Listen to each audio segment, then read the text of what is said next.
Awesome. All right, so where we're going to pick up today, we're at the very, very bottom line of page 69. But what I want to do is I want to take us up a paragraph to the bottom full paragraph on page 69. And part of why I want to take us there is because we were kind of rushing through that a little bit. And this is actually a really interesting part of the book.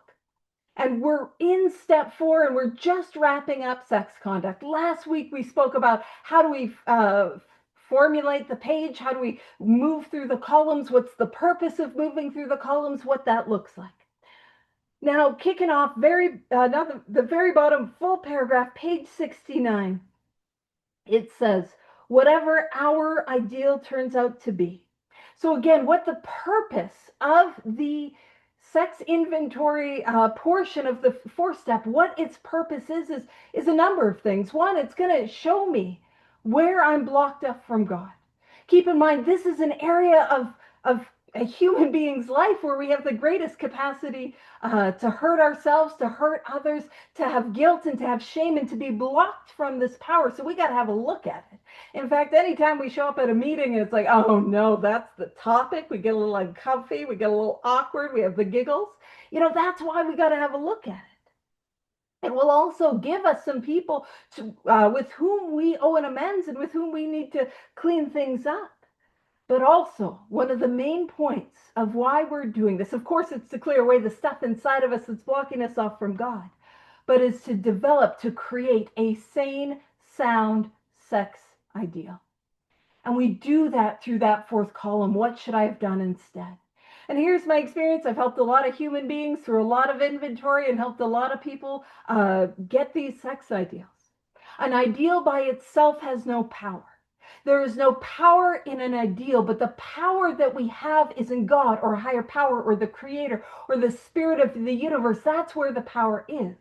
So for me, it does no good if I got some words on a piece of paper that I shove in a desk drawer, or it does no good if my sex ideal is a short little thing that's like, nope, it's bad, don't do it, or only until I'm married. Like, that's great. Or not until I'm married, not only until I'm married. That's not how that works. Whoopsies. Well, sometimes it is, but that's why we need a sex ideal.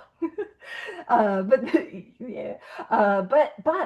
what we're talking about is I need a vision for who I need to be before a relationship. Because if it's like I can't no hanky panky until I'm in a relationship, well, I don't know how to be the person that I need to be to get into a relationship. So it needs to be about who I need to be before a relationship, who I need to be during a relationship, and who I need to be after.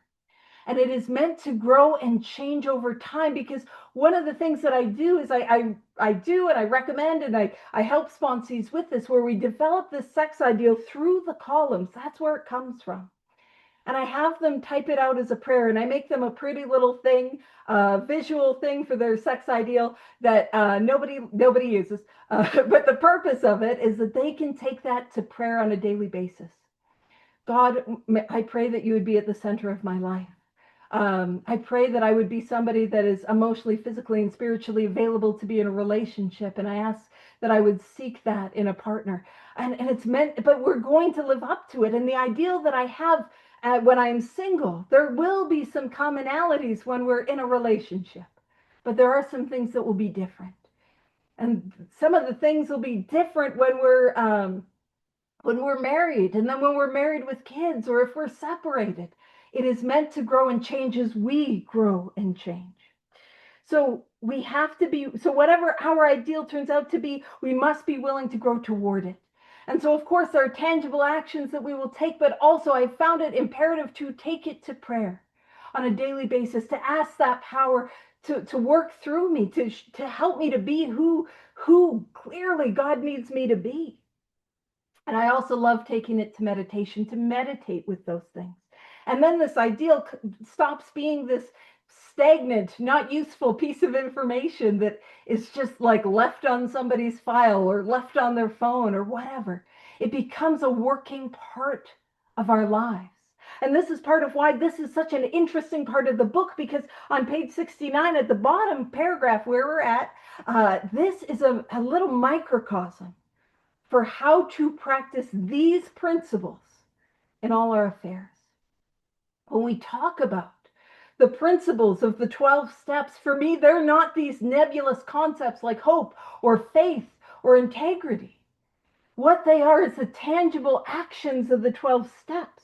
And this is telling us, what do I do when I have troubles? What do I do when I have problems? What do I do? How do I live this way of life? So it says we must be willing to make amends where we have done harm. So the first direction, man, if there is something that is that I am struggling with, an area of my life, Paul, I'm waiting for the emojis. What do I got to start with? Inventory. I got to inventory it. Don't worry, Paul's got them. They're coming up. It's going to be the eye rolly, like, oh gosh, you're mentioning inventory. Well, it does behoove me. So I inventory it. There it is. So I take that inventory. And what that does is that always illuminates, that's what is blocking me from that power. And a lot of times, what will become so evidently clear is that I have caused harm and that I need to make amends. So how do I practice these principles in all my affairs? We see that 4 through 9 practice. I've got to take my inventory. I got to share it with somebody. I got to ask for what I see to be removed, and I've got to make it right. And it does say, provided that we do not bring about still more harm in so doing. And we spoke a lot about that as it like precisely pertained to sex inventory. But I'm taking a bit of a larger overview about how does this pertain to anything, any area of our lives. It says, and this is why it says, in other words, we treat sex as we would any other problem. This is how we deal with problems, which is not, by the way, these directions are very counterintuitive to how I want to handle problems. And I'm sure you guys can't relate because you guys are always on top of it, doing the work, no complacency over here. But none of this is like natural to somebody like me. So in other words, we treat sex as we would any other problem. This is how we deal with problems in meditation. So I come to a meditative practice. I come to a place of stillness. I come to a place of openness and receptivity. And then it says we ask. And any time in this book, if you're here last week, you'll have this note. Any time in this book it says we ask, that is a prayer. So we ask God what we should do about each specific matter. I take that prayer to God and I sit and I wait for the answer. A lot of what the original early AA members would do was a meditative technique adopted. Well, a lot of them were in the Oxford group, but I'm just trying to explain it in a succinct way. A meditative technique adopted from the Oxford group that was known as two-way prayer, where they would try to receive this guidance about what they should do. And oftentimes the guidance from God, it's typically not what I want to do. Not always, but typically, typically it's not that. But also, there's that idea that, and let me know if you relate to this. Let me know if this sounds familiar.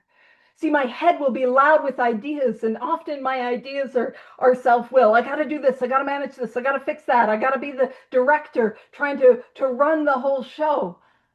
But the voice of God is a whisper within myself. And if the voice of God is often a whisper, what that means is I need to at least have a little bit of quiet so I can hear that whisper. And so we come to this place of meditation, and it says the right answer will come if we want it. If we want it, that's the tricky thing. I did two-way prayer for a very, very long time and had incredible experiences with it, but I got out of the practice of it. And the one day I got out of the practice of it was I was like, oh man, I have a feeling God's going to make me make an amends for something, and I don't want to do it. The right answer will come. It's whether or not I want it. And usually if I'm avoiding it, spoilers, that's probably the right answer. Lame, not cool. All right. So, and that's, by the way, when we talk about 6 and 7, I'm not really big in the 12 and 12. It's not that it's bad. It's just I'm a big book gal. We know it. I'm a big book gal. But we talk about this is the step that allows us to grow spiritually, and we see that in the right answer will come if we want it.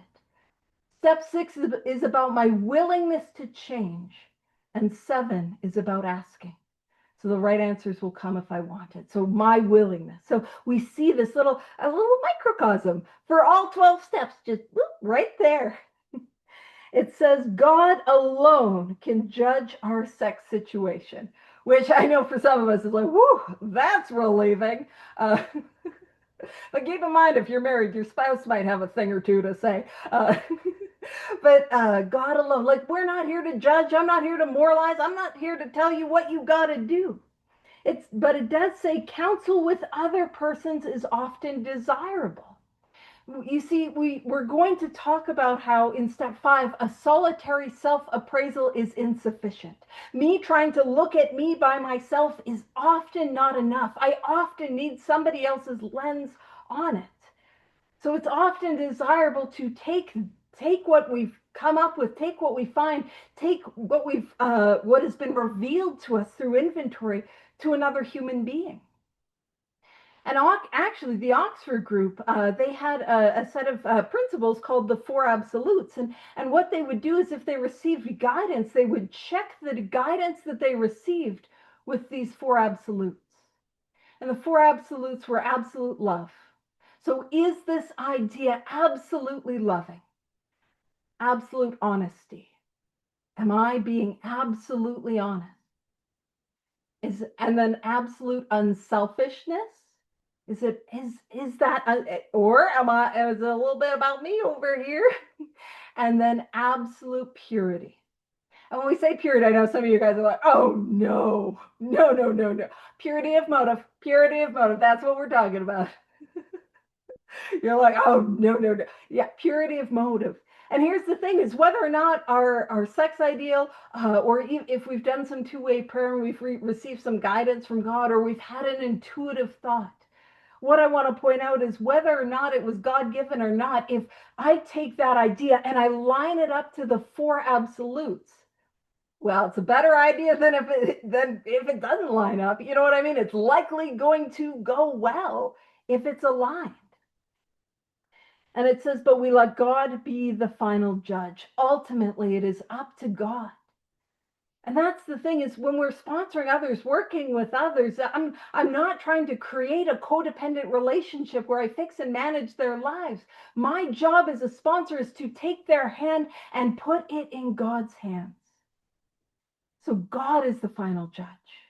It goes on to say we realize that some people are as fanatical about sex in a bit of a maybe Puritan way, like, ooh, it's bad. No. You lie back and think of baseball. And I made this joke yesterday, but I mean, have you seen some of those baseball players? Little cutie patooties. That doesn't always work. But we realize that some people are as fanatical about sex as others are loose. So there are other people that are like, just go to town, get it out of your system, all of it, all the time. Like, so we see those two extremes, and we spoke about those two extremes last week as we kicked off this part of the book. And so we're not looking for the extremes because I think in a lot of cases we don't find a God-given path there, you know? The God-given path is often led by kindness, compassion, love, thoughtfulness. You know, some of the things that we see and we grow and we develop through this inventory process. And just something, while we're talking about this idea of taking what comes to us to others, but to be mindful of who we take it to, it's important to understand that I can't expect a 4th dimension suggestion from somebody who's living in the 3rd dimension. So what I mean by that is to use that discernment in who I take my stuff to. Not that anyone is better than anyone else, but I remember I was working with a sponsee and chronic relapser. She's been in and out for literally since the 1970s. And she's never really done all of this work. And we got to amends, and amends is often where, you know, stuff is undone, you know.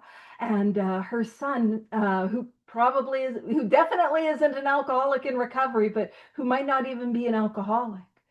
It was this idea that like, oh no, Mom, you shouldn't bring up the past. No, don't do that. And listen, that's way more appealing than me. That's like, no, let's go rigorously and make amends for all the harms that we've caused. that like, oh no, don't bring up the past. That sounds delightful. Yeah, I'm not gonna do that. Well, what happened is she didn't stay sober and she's continued to relapse and struggle. Now that's maybe a little bit more of an extreme example, but you know how there's times where we are called to a level of honesty that maybe other people aren't worried about. Like when we're making amends, we'll talk about that in just a couple of weeks. But when we make amends for things like shoplifting, and a lot of people be like, "Oh, don't do that. That's weird. Don't bother about that." You see, I cannot expect advice from people who are not on the path to lead me forward along the path. And so that is where I need to use discernment. So if sex is an area or my relationship is an area that is really troublesome, maybe the person that's saying like it's bad, only think of baseball, bad, bad, bad, bad, shame, shame, shame, shame, shame, shame, bad, bad, bad. It's not the person to get advice from, nor is the person that's like, get it out of your system. It's an itch, go scratch it, go do it indiscriminately. Woohoo! That's not fourth dimension, God-centered advice. And again, I'm just calling that discernment. And I use that word and for me, the word discernment means to use my judgment without being judgmental. For example, the lovely fella that's just gotten out of detox, God bless him. He's a great guy. I'm not better than him. Is he somebody that's available to be in a relationship? Absolutely not. Discernment. That's a super like connect the dots example. We're not better than him, but he doesn't have the faculties to really be in a relationship. We just got rid of the grippy socks. That was the theme last week. So we avoid hysterical thinking or advice. And what a refreshing approach. I spoke about this last week as we're going through. This is a book that was published in 1939, written in 37, 38, and it's not saying it's bad. It's saying, like, let's find that God-centered path.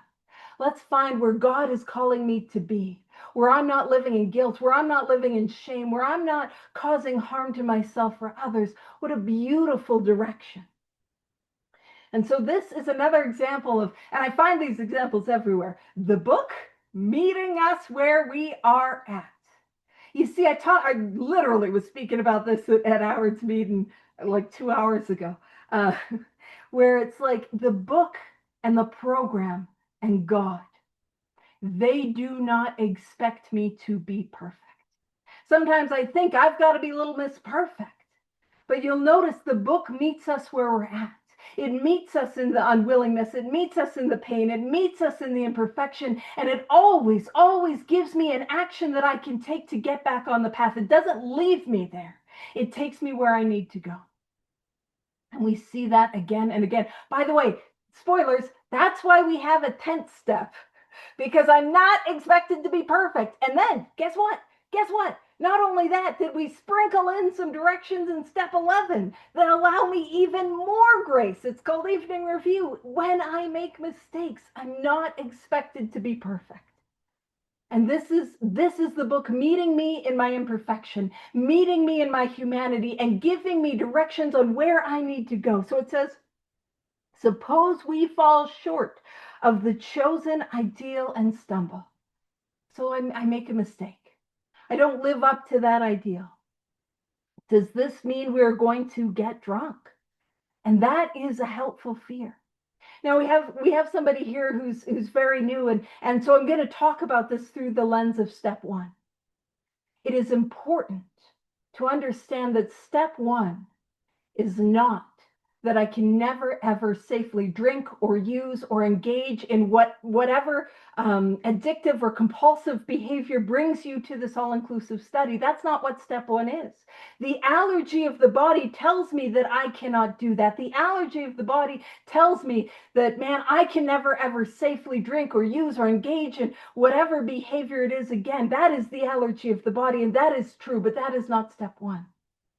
You see, step 1 also encompasses and encapsulates the obsession of the mind. And the obsession of the mind is the thought that I have when I am sober that takes me back again and again and again to the first drink or the first drug or the first compulsive behavior. And so step 1 is that I can never, ever safely drink or use again, and I will. I will drink again. I will use again. I will engage in that behavior again. And so that question of, does this mean we are going to get drunk? That is a fair question.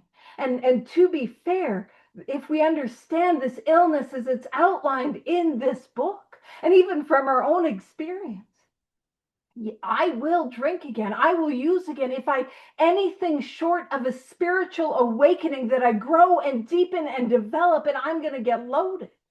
I'm going to drink. I'm going to use. Like, that's where we're at. But again, it's meeting us with grace. It says some people tell us so, but this is only a half truth.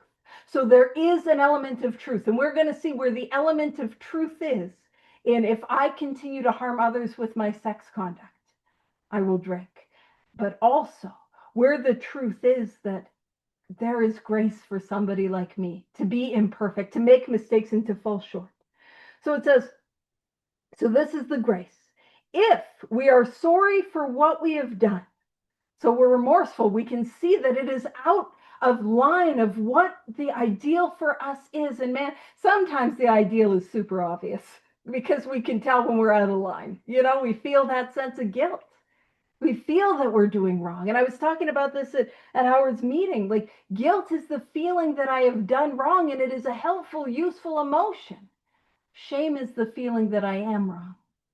And shame is not useful. It's not helpful. And I was speaking about this. Shame is a lie. Because at the core of who we are is good and is loved and is valuable by God. And that is what this program allows us to awaken to. The seventh step tells me that. It tells me that. And that is what is experientially available to each and every one of us. So if we are sorry, so I have that feeling that I have done wrong.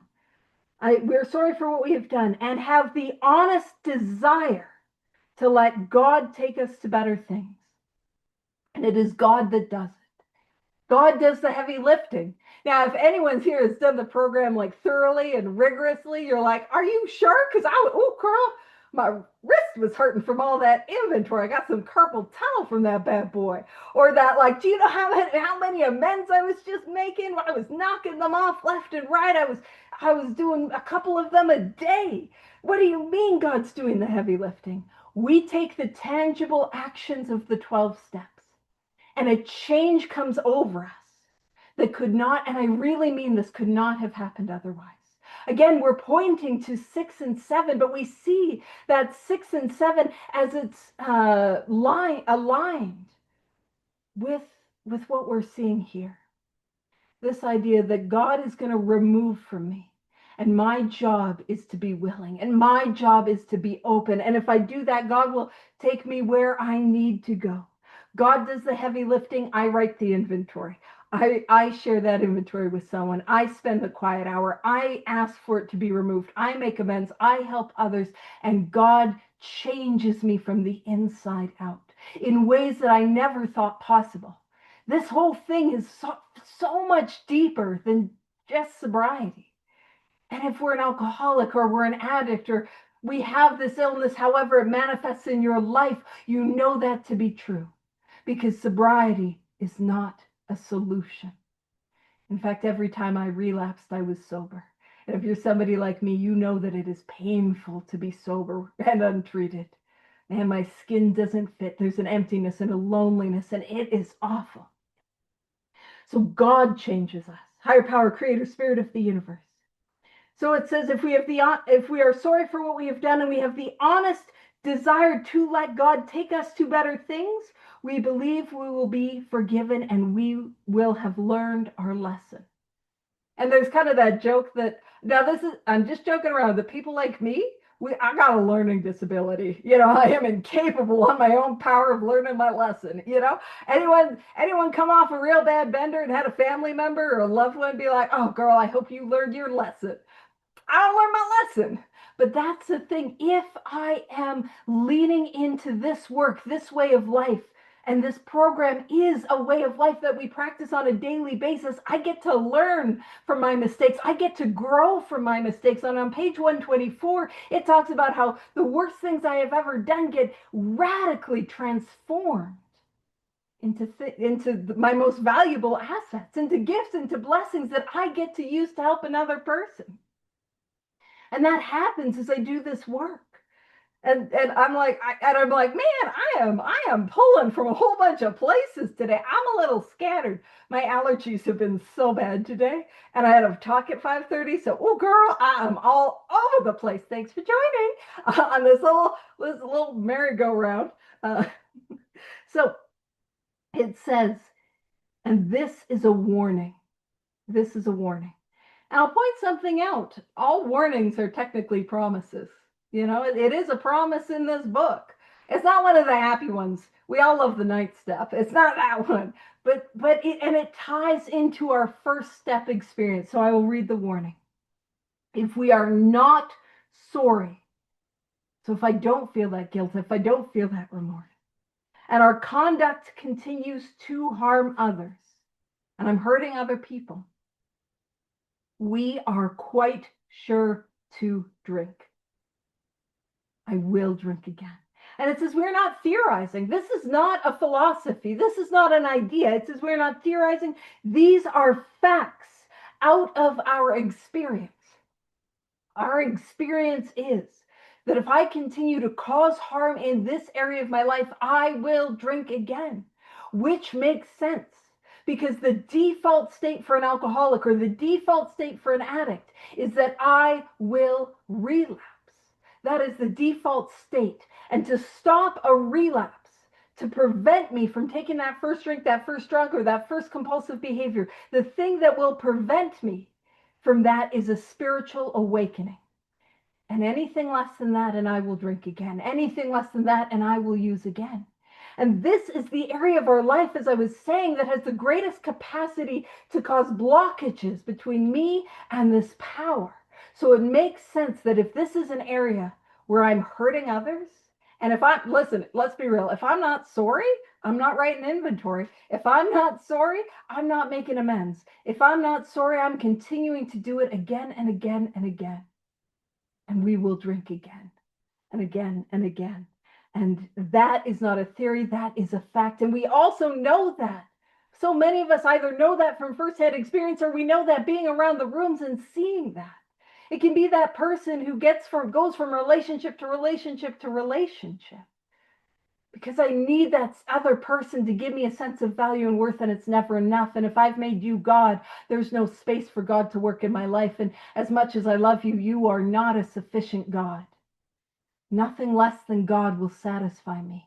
Nothing less than God. Higher power, creator, spirit of the universe. You know, it's Carl Jung that said the alcoholic's quest is really, for spirits, is actually a quest for spirituality. I can already tell Maureen's like, I got to get that quote in the chat. I know it, girl. I see it. I see what's happening. You see, what I was trying to find at the bottom of a bottle was what is exactly what I will find doing this work and carrying this message to others. So it says, to sum up about sex. All right, so this is how we deal with this area of our life. We're going to summarize it. We earnestly, that's with sincerity, not a wishy-washy, okay, God, maybe help me with this a little bit, but I don't really want to give it up. And I'll be honest, that's still a better prayer than no prayer at all. To sum up about sex, we earnestly pray for the right ideal. So we're asking God for this ideal. And if I'm asking, I should also be intentional about listening and trying to receive that ideal. For guidance in each questionable situation. So I need to be, and what's questionable? It's whether I'm having a hard time determining if it is selfish or not. For sanity, because some of us are here because of like sex and love addiction. But for some of us too, this is again another area where I am trying to seek relief from me. The core of what is wrong with me, and by wrong with me, I don't mean in a judgmental way, but the core of what my issue is that I have a conscious sense of separateness from God. My connection with this power is blocked. That's what's going on. And I'll try to find any substitute to fill that void. And I was talking about this at Howard's meeting. It's maybe I'm just all over the place, but it really is. I am a relief-seeking missile. And and what works for somebody like me is alcohol and crack cocaine and some of the pills that I was popping. That is what was working. But I will settle. I will settle for validation. I will settle for approval. I will settle for pity. I will settle for some of these things, but they're not enough. You see, if instant gratification was so good, why does it last only an instant and I need more? And so that, like, I need a solution that has depth and weight. So I need that sanity. And it says, and for the strength to do the right thing. And so that is a prayer.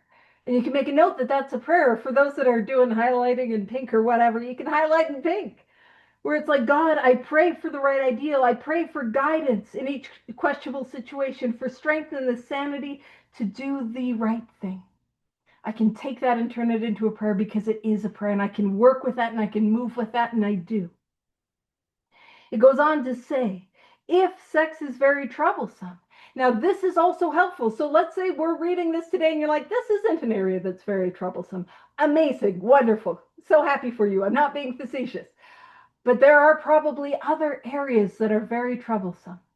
And again, this is a little microcosm for how we work these 12 steps, how we practice these principles in all our affairs.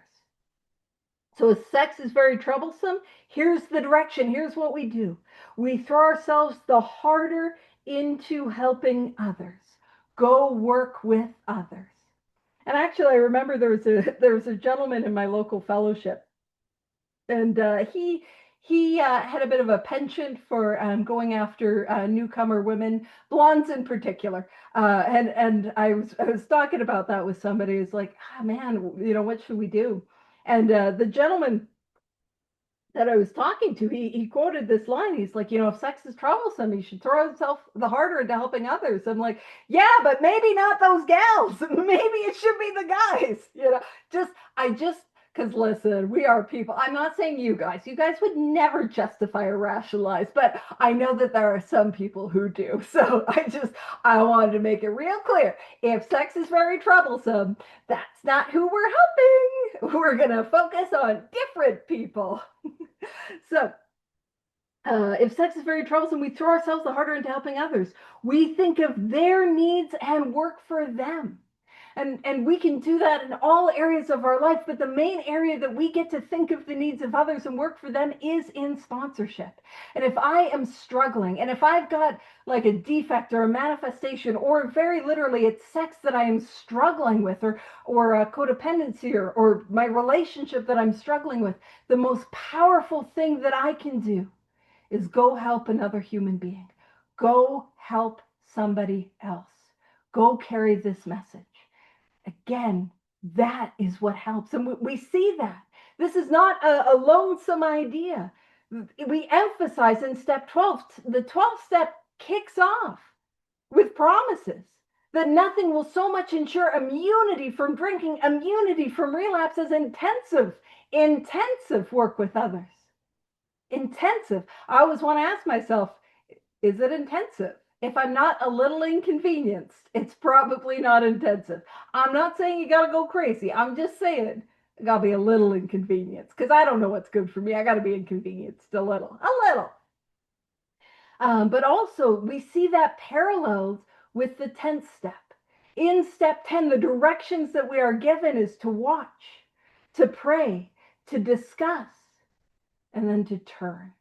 And when we get to step 10, we'll talk about that more in detail. But the last direction in the 10th step is to turn our thoughts to someone we can help. So if there is a problem that is facing me in my life, I follow those directions. The 10th step, I follow what we're talking about right here, and I go find somebody to be of service to. And it goes on to say, it quiets the imperious urge when to yield would mean heartache. And that imperious is that like domineering or overbearing or urgent. So it is this, like, it's going to quiet that urge that's dragging me to make those bad decisions that I can see are bad, but I can't stop myself. And when to yield, when to act on them would cause pain and suffering. Go help others. It's one of those things that, the 12 inconveniences. I gotta be a little inconvenienced. I gotta. And It really is. This thing works. This way of life works. I've just got to do it. So and now here's where we transition into essentially a summary of all the work that we've done before in step 4. It says, if we have been thorough about our personal inventory, we have written down a lot. So we are people that we like, very like, you know what I mean? When you're working with a sponsee and they're like, okay, but I have this many resentments. Is that enough? We want a quantifiable number. We want to and we're not going to get that. But here's the thing. If you want to know if you've been fearless and thorough in your 4th step, you can ask yourself, have I written down a lot? And unfortunately, my sponsees, they're like, yeah, they're like, oh man, I've never gone through a pen in my life, and I went through several pens. Whoa, because we go hard at this inventory. And yeah, if you're like, girl, my carpal tunnel's acting up again, well, that might be a sign that we have been thorough. Not that we want to induce carpal tunnel. We're not trying to do that. I'm just playing off some of the things I've heard my sponsees complain about. And I meet with them with love and care and compassion. I'm not dismissing that.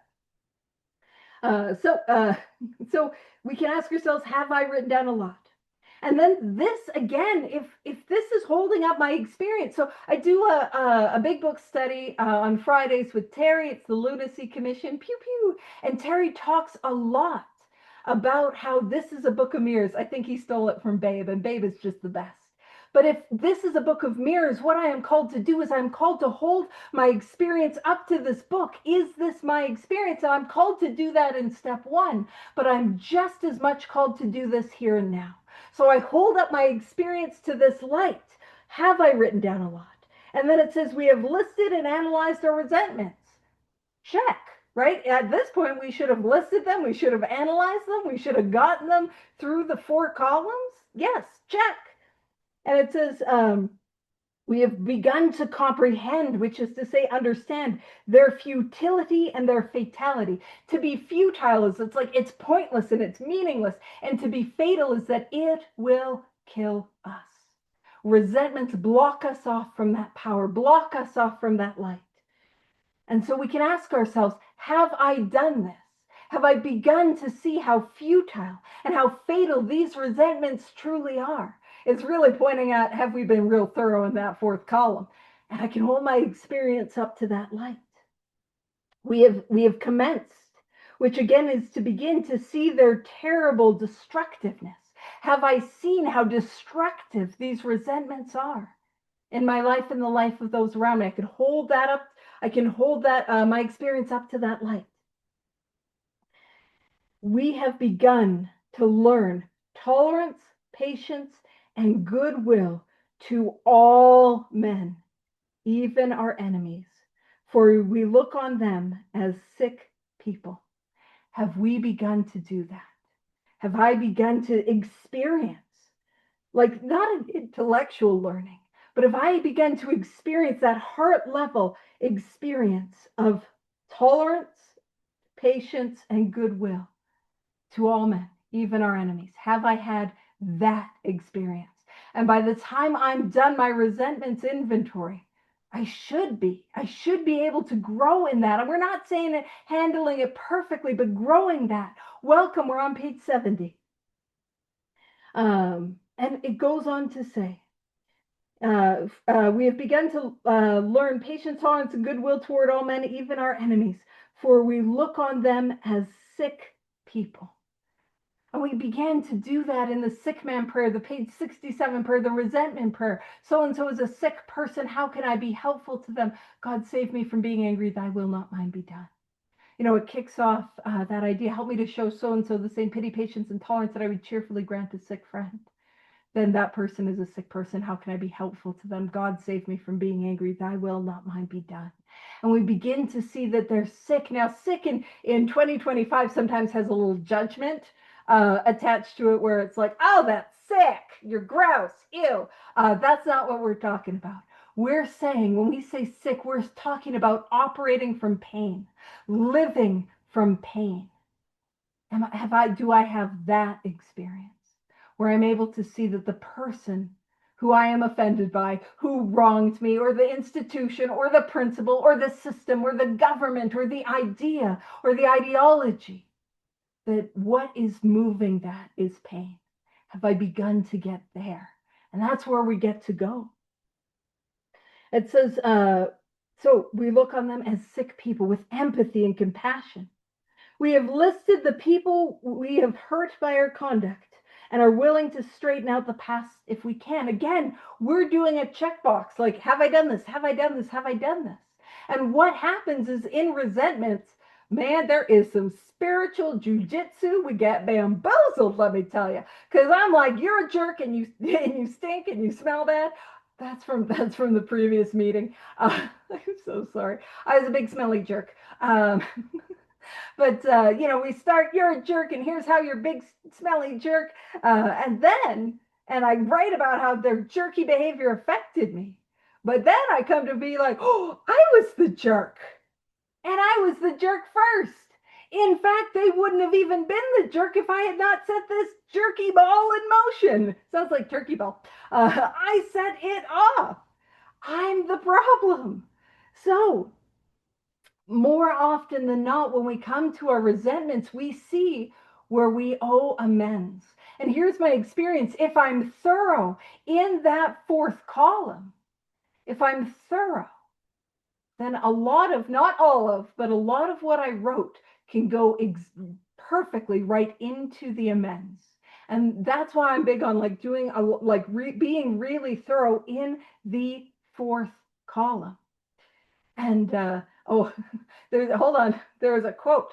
Hold on. Before you point your finger, you better smell it first. That is fair. Oh, so listen, it's a spiritual axiom, and some of you are going to be like, anytime I am disturbed, there's something wrong with us. There's a spiritual axiom. If I smelt it, I dealt it. And so if I'm so sorry. If I'm upset by their behavior, I probably set the ball rolling. Gosh. Oh, who lets me do this? Oh, gosh. Thank y'all for coming. And so we also had to look at our sex inventory. And so we saw where we caused harm in that area of our life as well. Again, other areas for amends. And again, if I am thorough in columns 2 and column 3 in my sex inventory, again, I can take pretty much almost all of what I wrote, we got to use discernment, and put it into the amends process. So again, we can ask ourselves, is that the case? And so we see where we caused harm and we're willing to make amends. Is that my experience? Now, I do know that there are people that take that last line as a bit of a like, well, what that means is that there's a whole other harms to others section. And I'll just share what my perspective is on it. If you write a other harms to others section, that's fine. You're not going to drink over it. You're not going to get loaded over that. But that's what we do in step 8. Same, but we're doing that in step 8. But also, if you guys remember in resentments, it gave us directions, it gave us an example, it gave us prayers. And then in fears, it gave us directions and not an example, but it gave us prayers. And sex, man, there were prayers all over that because I need a whole lot of God in that area of my life, right?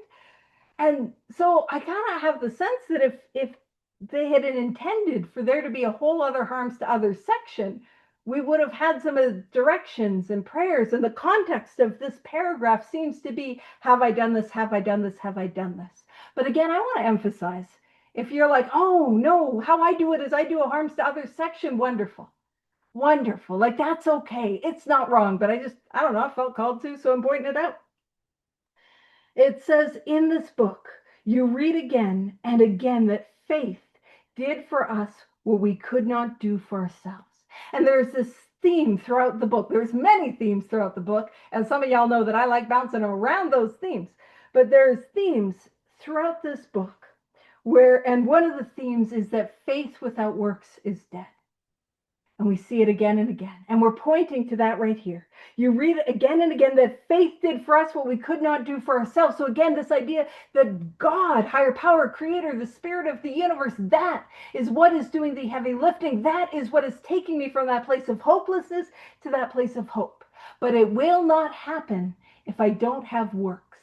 I need just as much as I need faith, which is just the belief that there could be a power that is greater than myself, the belief that the solution could exist. I need action.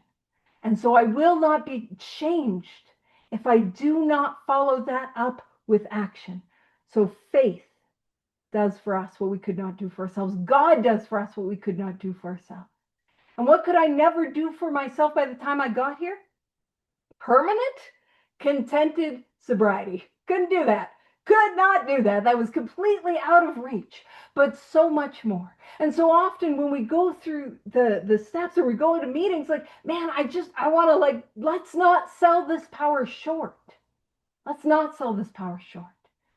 That there is so much that I can't do for myself. I couldn't get free of my resentments on my own power, and look what happened. I began to take some action and they fell for me. I couldn't overcome fear on my own power, and I took some action, that inventory, and they fell for me. I couldn't be who I knew I needed to be in that area of my life, that sex contact. I could not do it. And I take some inventory. I have an ideal. I take it to prayer. And I begin to be the person I never thought I could. God does the heavy lifting, but I got to take action. It's almost as though the next chapter is going to be all about action. Spoilers! Into action. And it says, we hope you are convinced now that God can remove whatever self-will has blocked you off from him. And if we are doing the work as we go through this book, we will have that experience. We hope you are now convinced. And that it is God that does the removing. And again, what is the purpose of the 12 steps? Sort of the visual, the metaphor that I have. The purpose of the 12 steps is to clear away the stuff inside of me that is blocking me from this power. I'm blocked by guilt. I'm blocked by shame. I'm blocked by resentments. I'm blocked by fear. I'm blocked by sex contact. I'm blocked by selfishness, self-centeredness. I'm blocked by delusion. I'm blocked by self-pity. I'm blocked. And I need to get unblocked. And if I don't have that connection, if I'm not unblocked, I'm going to drink again. I'm going to use again. It will happen. I have to get unblocked.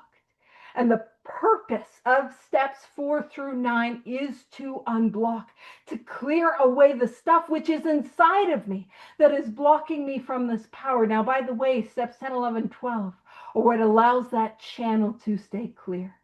And what allows that presence and that power and that connection, the God of my understanding, to move and flow through me. That's what 10, 11, and 12 are for. So God does the heavy lifting, but I've got to take the actions. And that's what we're doing in 4 through 9. And I'll share with you, sometimes when I'm talking with people and they're like, I love, whatever 12-step fellowship it is, but I just don't really like the spiritual part of the program. To which I always am a little confounded, because I'm like, what's the non-spiritual part of the program? Because there's the non-spiritual, which might be the meetings and the fellowship and the service, but that's not the program. The program is the 12 steps as outlined in this book. That is the program. And the purpose of the 12 steps is to bring about a spiritual awakening, to clear away the stuff inside of me that's blocking me from God, higher power, creator, spirit of the universe. What's the not spiritual part of that? I don't say it like that because that's not going to land. Sometimes you got to use a little discernment is what we got to do. See, I use that a time or two, not all the time. So if you have already made a decision, now that decision is step 3. And again, the third step is simply a decision to work these 12 steps as a way of life, like my life depends on it, because it does. My will and my life do not get turned over in the third step. But as I begin to write inventory, my will and my life begin to get turned over. It is 4 through 9 that allows my will and my life to get turned over to that power. So if you've made a decision, That's step 3. And an inventory of your grosser handicaps. That's step 4. And I know it's tempting to be like, ew, gross. Would you look at those defects of character? Yucky. But actually, hopefully, at this point, we're hopefully not like wallowing in shame and self-hatred and self-pity. Yeah, some of the worst are more obvious ones. But hopefully we're like, oh, I'm not loving what I see. This isn't who I want to be. That's a good place to be. Wallowing in self-pity or drowning in self-pity, And actually, as Rob points out, the definition of grosser uh, is the worst or obvious ones that can be easily seen or recognized. Which next week, as we get into step 5, that's part of why a solitary self-appraisal is insufficient. I can't see everything. I often need another set of eyes for more to be revealed or more to be awakened. So if you've made a decision and an inventory of your grosser handicaps, you've made a good beginning. Oh man, I was hoping we'd be done. Doesn't the step stop at step 4? And a lot of times you'd think so, because you'll hear a lot of people that have relapsed, and they relapse because it's inevitable. That's the illness, that are like, I've done the steps and they don't work. But if you ask them about it, it's right around here where a lot of people stopped, So it says, you have made a good beginning. A beginning. It is a beginning on this work. We've got more work to do. We're going to see that in the chapter into action, but also the 4th step is what begins our new way of life. So this is not a set it and forget it program. This is how we live our lives. And it says, that being so, you have swallowed and digested some big chunks of truth about yourself. Ooh, there was some chunks of truth in that inventory stew. You betcha. And that's the thing is, oh man, I'm going to wrap up with this metaphor and it's so stupid. Thanks for hanging out with me. But I often talk about what I want to do is I want to have crock pot sobriety, which works real great for a stew. I want to set it and forget it. And I just want those chunks to simmer. Actually, that's how some of us do our dishes. It's like, I'm letting them soak. I just want to let my defects soak. I don't want to be doing. I did the inventory. Whew, am I done? No, I can't have crock pot sobriety. What I need is stir fry sobriety, where I'm in this thing and working it on a daily basis, where I'm dealing with this stuff as it comes up. I don't have the luxury of setting it and forgetting it. And I point this out because so often when we get into a bit of a rut or we get a little bit complacent, inventory feels punitive. And I almost always suggest inventory because it is so helpful, unless the action after inventory is super obvious. It helps us to see the truth about ourselves, the truth about what's blocking us off from God. And it's like, I don't know which action to take. Inventory almost always helps me to see it. But we approach inventory through this lens of, oh, no, it's like punitive and punishing, and I don't want to do it. But the process that we have just learned in step 4 is not an activity. It's not like back in when I first got sober, a lot of the rehabs around were really big on playing volleyball and painting rocks. It's not like rock painting and volleyball playing, which is a fun little activity while you do in rehab. It is how we live our life. I take this inventory in the columns and I bring that into the here and now. And I do that in the 10th step and I do that in the 11th step. Inventory, it only feels punishing when I'm not doing it. And I know you guys would never sit on any inventory, but we know that from when we sat on an inventory. Ooh, it's the not doing that kills us. But if we're actively working on it, man, it becomes this thing that we get to do that leads us deeper and deeper into more and more freedom. And that's what we get to be after. For some of us, we need to grow at the pace of pain. We need that pain to help us to do the thing we don't want to do. But if I do the thing that I don't want to do, I don't have to grow at the pace of pain. I can be led by the grace of God. I can take action because I want to take action. I can take action because I want a deeper experience. I don't have to do it because it hurts.